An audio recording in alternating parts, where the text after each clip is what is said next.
Saudara-saudari, marilah kita mendengarkan renungan dengan judul Bertumbuh dan Berbuah, yang berdasarkan pada Injil Markus bab 4 ayat 8. Yesus berkata, "Dan sebagian jatuh di tanah yang baik, ia tumbuh dengan suburnya dan berbuah. Hasilnya ada yang 30 kali lipat, ada yang 60 kali lipat, ada yang 100 kali lipat." Dalam nama Bapa dan Putra dan Roh Kudus. Amin. Saudara-saudari terkasih dalam nama Tuhan Yesus Kristus. Manusia mempunyai sifat berbeda. Perbedaan sifat manusia digambarkan melalui perumpamaan seperti yang kita dengar dalam bacaan Injil hari ini.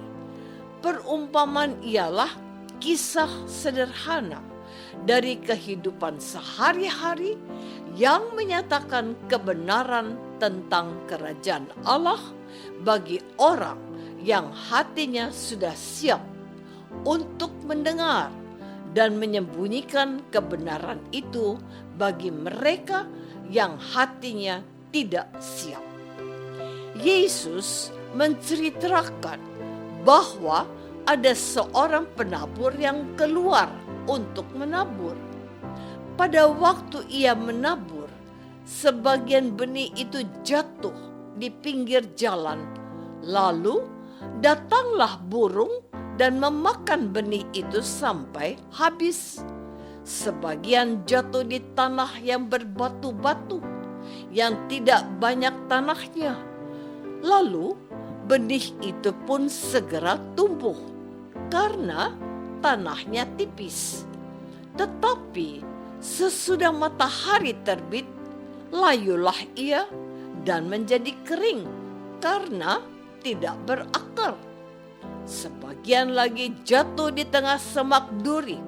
Lalu makin besarlah semak itu dan menghimpitnya sampai mati, sehingga ia tidak berbuah. Dan sebagian jatuh di tanah yang baik. Ia tumbuh dengan suburnya dan berbuah. Hasilnya ada yang 30 kali lipat, ada yang 60 kali lipat, dan ada yang 100 kali lipat.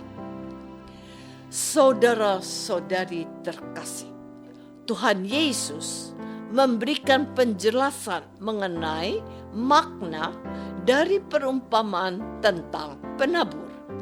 Penabur adalah Allah sendiri, sedangkan benih yang ditaburkan adalah sabda Tuhan. Yang ditaburkan di pinggir jalan ialah mereka yang mendengar firman. Lalu datanglah iblis dan mengambil firman yang baru ditaburkan di dalam mereka. Yang ditaburkan di tanah berbatu-batu ialah orang-orang yang mendengar firman itu dan segera menerimanya dengan gembira. Tetapi mereka tidak berakar dan tahan sebentar saja.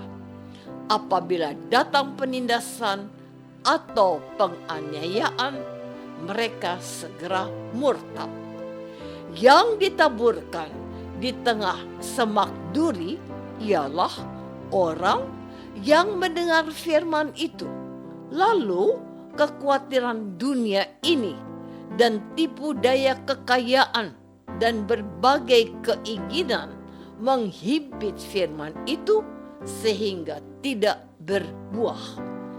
Yang ditaburkan di tanah yang baik ialah orang yang mendengar dan menyambut firman itu lalu berbuah.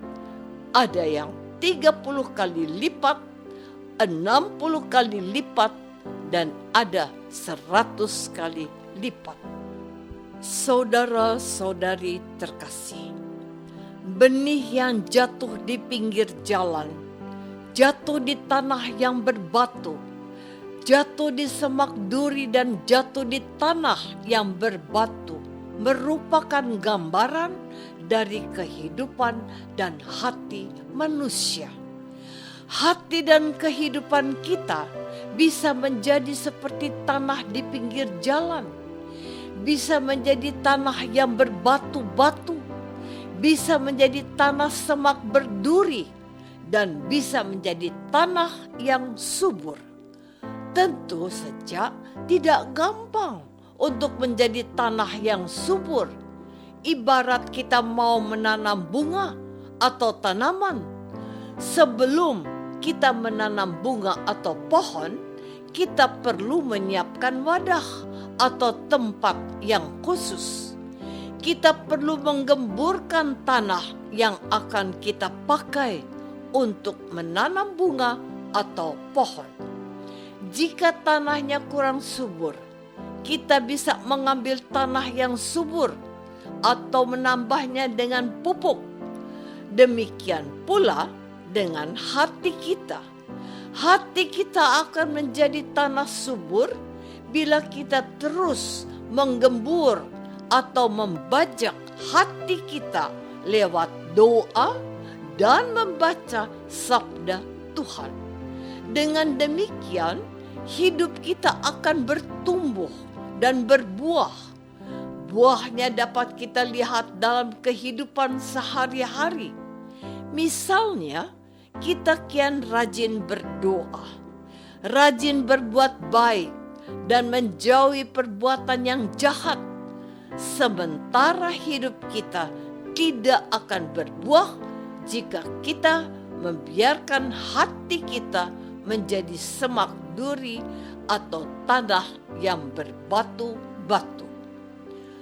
Saudara-saudari terkasih, dalam kehidupan sehari-hari kita bisa menjumpai orang-orang dengan berbagai sifat. Ada orang-orang yang dengan mudah untuk diajak kerjasama, namun ada pula orang yang sulit untuk bekerja sama. Sementara dalam keluarga kita menemukan anak-anak dengan sifat yang tidak sama. Ada anak yang penurut dan bisa membahagiakan orang tuanya, dan ada pula anak yang bandel dan nakal yang membuat orang tuanya kecewa dan sakit hati. Karena itu, untuk membimbing dan mendidik seorang anak yang bandel dan nakal butuh kesabaran serta cinta yang mendalam. Mereka ini ibarat semak berduri yang perlu untuk dibersihkan dari sifatnya yang bandel. Atau mereka juga bisa menjadi tanah berbatu-batu yang harus kita singkirkan batunya dan diganti dengan tanah yang subur, sehingga bisa bertumbuh dan berbuah. Sementara anak-anak yang baik dan penurut pun tetap perlu dijaga dan dipelihara sehingga tidak berubah menjadi anak yang nakal dan bandel. Hal yang sama berlaku untuk orang-orang usia dewasa maupun orang tua dan lanjut usia. Apakah selama ini kita sudah membuat hati kita jadi tanah yang subur? Ataukah hati kita menjadi tanah berbatu-batu dan semak berduri? Marilah kita berdoa. Tuhan Yesus Kristus, hati kami tak selamanya menjadi tanah yang subur. Terkadang hati kami bagaikan semak duri serta tanah yang berbatu-batu, sehingga hidup kami tidak menghasilkan buah. Semoga kuasa-Mu mengubah hati kami sehingga menjadi tanah subur dan menghasilkan buah. Doa ini kami persembahkan dalam nama-Mu, Tuhan dan pengantara kami. Amin. Semoga kita semua selalu dinaungi dan dibimbing oleh berkat Allah yang Maha Kuasa. Dalam nama Bapa dan Putra dan Roh Kudus. Amin.